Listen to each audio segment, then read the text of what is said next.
Welcome to another award-winning episode of Positively Governmental with Dave and Wade, and once again, we'll just be Dave tonight. Wade is under the weather. Without getting into specifics, he just said he needed the night off, and when Wade needs a night off, he's not feeling well because he's a pretty energetic guy. So had a light week on the city council agenda, and I'm going to look off to my left here so I can click through this agenda. Probably the most time-consuming item of the night was a presentation on subsurface drainage analysis. As you probably are aware, if you're tracking city issues, we have asked the mayor to up spending in our drainage maintenance. The mayor had asked for a $300,000 budget, but agreed when the council supported my motion to up the budget to $2.4 million. We have $110 million worth of work to do in the city according to our drainage master plan, but we can only do what we can do. But we need to be as aggressive as we can. It certainly is one of our biggest issues, or probably our single biggest issue. I think roads is a close second. But in order to address the subsurface draining in most of the many neighborhoods, especially the newer ones. All the drainage is underground. We have some open ditch neighborhoods like Morgan Place and I think a lot of Comite Hills is open ditch. But a lot of our subdivisions, even subdivisions that go back into the 70s, are completely underground systems. I know Jackson Park, where I had lived for many years, was addressed last year, right after I moved. But my daughter still lives there. That's good. The company that came in and did the subsurface cleaning just took many tons of debris out. So what this company CES does is they go in and do a camera inspection of every one of the drainage structures, the catch basins and the major drains coming in off the roadways. You see the metal culvert on the edge of the roadway, and they send a camera down there and they do an analysis citywide. They're currently in the process of doing all of Baton Rouge. It took them, I think they said last night in the presentation, about 6 to 8 months to even gather all the image. But there was tens of thousands of structures they had to look at there. We're much smaller when it comes to underground here, so I would imagine it would be a several month process. But we should have a presentation, a proposal from them by next week. I should say next council meeting, to talk about the budget, what would be required for them just to do the analysis. Once they do the analysis, they prioritize which structures to clean first, and it's pretty impressive technology. They use this hydroblasting to bring the stuff to the structures, and then they pump it out into these trucks and drain off the water, or decant off the water, as they say, and then take the solids to the dump, etc. I thought one interesting story is they had done a contract in New Orleans in the main Mardi Gras area, and I can't remember the amount, but it was tens of thousands of pounds of Mardi Gras beads they brought out of the sewers. And if you've ever been to Mardi Gras, you'll understand that. But hopefully this will address some of our issues in the neighborhoods. This won't do anything for our roadside ditches and culverts, but I did ask whether they did simple culvert cleaning, and they use that same equipment, the hydroblasting, to clean culverts as well, and there's a lot of that in Central that we need done. So we'll take this one step at a time, and hopefully this is one piece to the puzzle of improving our drainage. Should have by 2 weeks from now, we should have an idea of what it's going to cost for them just to do the analysis, and then potentially maybe even a budget for doing the work as well. We considered an ordinance, and this is one of those things that I really think that Wade and I've talked a good bit here about us being able to disagree and not be disagreeable.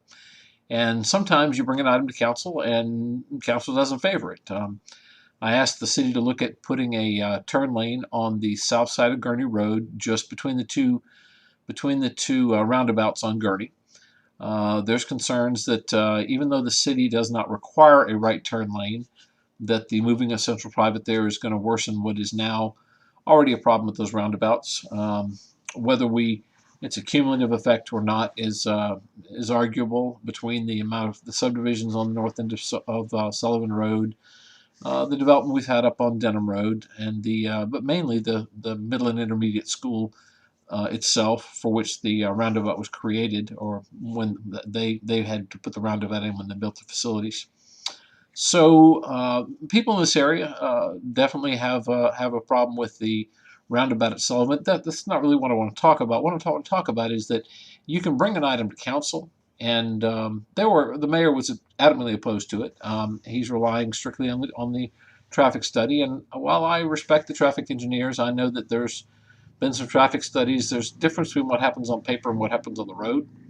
So my comment to the council that did not pass this last night, and then the public comment that was made, was that I hope they are right and I am wrong. I hope they are right. This will not be an issue. Central Private will be having to put in left turn lanes regardless when they finish out phase 2 and phase 3 of their build. I hope that 5 years from now I can look back and say, well, it wasn't a good idea, but the ability to bring an idea to council and not take it personally when it doesn't pass, that's important. And the ability to understand that not everything that brought to council is something you're going to favor. And when you disfavor it, just make your vote and we move on. That's why the council is 7 and not 1, because often when we have only one idea, it's maybe not be the best one. If it's the only idea you have, you might think it's a good idea. So time will tell on that issue. A rather simple ordinance that we talked about last night, we passed last night, was to allow public comment after the council meetings by people who can't get there for the beginning of the council meeting. The procedure there is that if you are not at the council meeting at 6 o'clock or by the beginning of the council meeting, you can't turn in a card to express your opinion on just anything in general at the end of the meeting. There's a period of time where you can have up to 5 minutes to speak.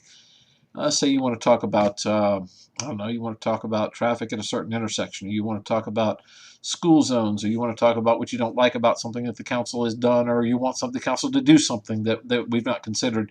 You have an opportunity to turn in a card and kind of have a free-form comment period to the council. It's not a question and answer. But if you're not there at the beginning of the meeting, you don't get to turn in a card. And I've had people come in late and say, I wanted to speak, but I couldn't turn in a card because I wasn't there at the beginning of the meeting. Well, now you can email or drop off or mail, if anybody does that anymore, a request to speak at a council meeting. You can send that to the city clerk. You can email it to IBTS, to the clerk's office. You can drop it off at IBTS down there next to in the shopping center next to Meepaw's. Up to 24 hours prior to the meeting, and you can still walk in late. You walk in at 6:15, 6:30, 6:45. As long as you're there before the meeting's over, you'll get a chance to speak. We are introducing an ordinance to receive the $10.8 something million worth of COVID relief money. If you've been tracking what we do there, we have 3 years to commit to develop the projects and to make the commitments to spend the money. It can be used in our case. The only thing we could really applicable for us, and this is the $1.9 trillion federal relief package. The only thing applicable for us is infrastructure, broadband infrastructure, sewerage infrastructure, and drainage. So I think you'll look for probably some broadband projects and drainage projects at a minimum. And like I say, we have about $5 million of that is coming in now, another $5 million in a year, and we'll have 3 years total to plan that out and make the commitments, and another year or two after that to actually spend it. Great to have that kind of funding in the city central. Speaking of which, if you'd like to know a lot more about how we are funded and what our reserves are, check out Central Speaks this week. There's a detailed article on how much money we have, what it's dedicated for, and what our cash reserves are. And we have healthy cash reserves. I'll be introducing an ordinance to fully fund our emergency fund. Our emergency fund for floods and hurricanes and catastrophic events is at about $5.5 million. Our target is $15 million, and we have a lot of money in our unreserved general fund. We have like about $15 million sitting there right now. So I'm going to encourage the council to consider moving that target up a little closer. Instead of putting $1 million or $2 million a year in the emergency fund, let's just go ahead and fund it. I think we can get most of that accomplished this year. I was talking to city accountant, and she has a little concern about how much liquid cash we leave in the general fund. So we might need to get close this year and then finish it up next year. But sometime in the next 12 months, we should be able to fully fund that emergency fund. We also keep $6.3 million currently in our operating reserve fund. That basically means that our budget last year was $6.3 million. We want to say if we got zero sales tax revenue for the next year, we could still run the city. I don't think there's any way that would happen, but having that's kind of the benchmark for the cushion that we have. So about $21 million is our goal right now in money that we keep just in case, keep for the rainy day, as it were, coming up on the 5-year anniversary of the flood. That's maybe an appropriate reference. I think the 13th and 14th of this coming month is 5 years since the 2016 floods. So those are on the table. Some housekeeping items on the agenda. Added Charles Whitten, one of our police officers, to the Central Police Department. Welcome, Charles Whitten. Let's see here. I don't see anything else on the agenda you might need to know about. Best wishes for Wade for a quick recovery from his little bout with being under the weather, and I understand his family's got his family's kind of passing it around. So we look forward to having Wade back next week. He did miss the council meeting. Had to go to Mississippi and pick up his daughter, where he was not feeling well. So we will see you again next week. Thanks for tuning in. And this is Positively Governmental, and we are out for the night. Thank you.